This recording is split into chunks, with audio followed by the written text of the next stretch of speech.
Hi, so in today's video we'll be talking about bar chords. If you don't know how to play bar chords, I'm gonna just teach that. You cannot teach how to play bar chords, honestly speaking. You need to practice how to play bar chords. You can only teach the technique. You can obviously play it on your acoustic guitar. It can be difficult to start playing on an acoustic guitar at first because the strings are a little too thick for us, right?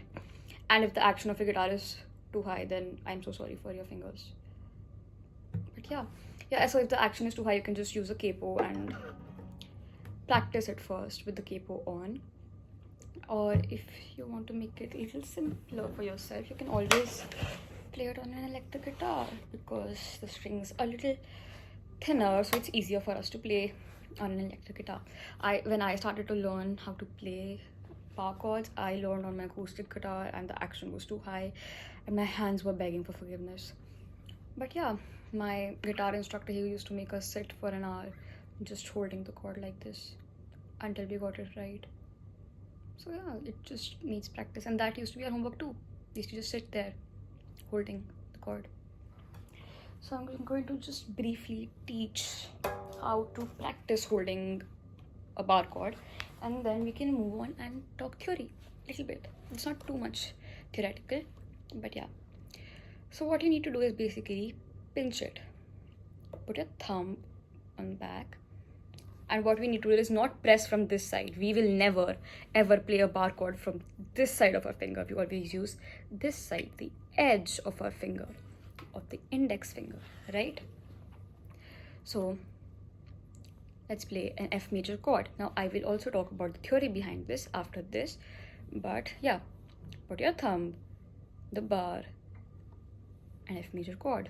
How do you know that it's done? How do you know that? You will play each string and see if it is buzzing.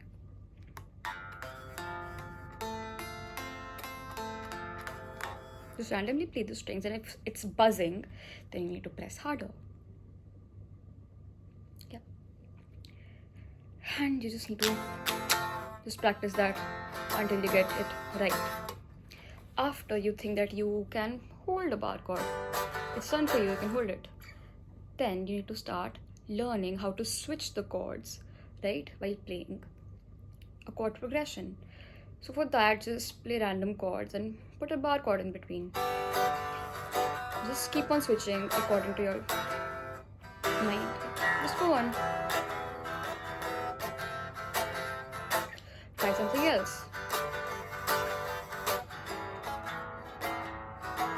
Try switching from each and every chord so that it becomes easier for you to try different strumming patterns. That's the only way you're gonna get it right. Because a lot of us know how to play bar chords, but it becomes difficult for us when we are switching the chords during your chord progression. So yeah, that is what we need to practice. So just go on, play random chords, just try to learn switching between them. Yeah.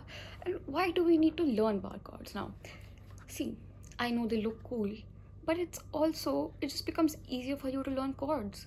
First, as a beginner guitarist, when you first hold a guitar in your hand, chords seem too much for you. Okay, you need to remember this shape and this shape and this shape and this. There's just so much going on. With bar chords and a little bit of theory, it becomes just easier for you. So now what we need to do is involve our pinky finger while playing all the chords that we know. Like an E minor chord. Instead of holding an E minor with your middle finger and an index finger, we're going to use our ring finger and our pinky finger. Play an E minor. Take it half a step down. Bar it. It becomes an F minor chord.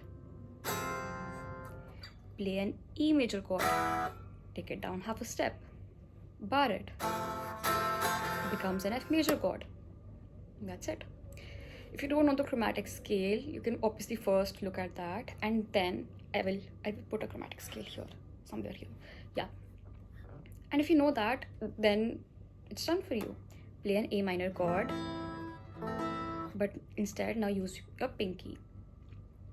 A minor, take it down half a step, bar it. You have an A sharp minor chord, B sharp minor chord, and B sharp minor, B minor chord, and then we have a C minor chord. Now, it also becomes easier for you to switch between chords when you're playing, let's say, F major and going, see, pinky just stucks like this, stuck, yeah. That happens a lot, right? That just happened with me while switching between F major and G major. So instead, you can just playing F major, slide it down 2 steps, and it becomes 2 steps, 1 full step, or 2 frets. I think that is going to be confusing. Just 2 frets. F major, F major. This is half a step, and this is another half step. So that becomes 1 full step, right? But when we are going down, this is 1 fret and this is the second fret, so it becomes 2 frets down. The steps I'm talking about are according to the chromatic scale, and this is just according to the fretboard. It is not as complicated as I am making it sound. I just don't know what to do with words. So yeah, it's not that complicated. Yeah, so when you're playing an F major chord, just slide it down 2 frets, bar it on the 3rd fret, and you have a G major chord. So it becomes easier for you to switch. That's it. Start playing your E minors, your E majors, your A minors with your pinky finger, and then start barring your chords. Start playing chords in different positions. They're gonna sound a little different and sound a little different and unique. It's gonna make your chord progression sounds a little more fun. And that's how you do bar chords, and that's why you should learn how to do bar chords. It's not that difficult. It's just you need to practice. That's it. And especially when you're doing it on an electric guitar, it seems just too easy. The action of my acoustic guitar is too high. I'm not gonna embarrass myself doing that on camera. But yeah, that's it for today's video. If you want more theory, this was not even theory, this was like basic beginner level shit, but yeah, we can talk theory in future on the channel. If I have people who really want to learn theory, we can talk about circular fifths and fourths and all of the other fun stuff if you want that. Yeah, so that's it for today's video.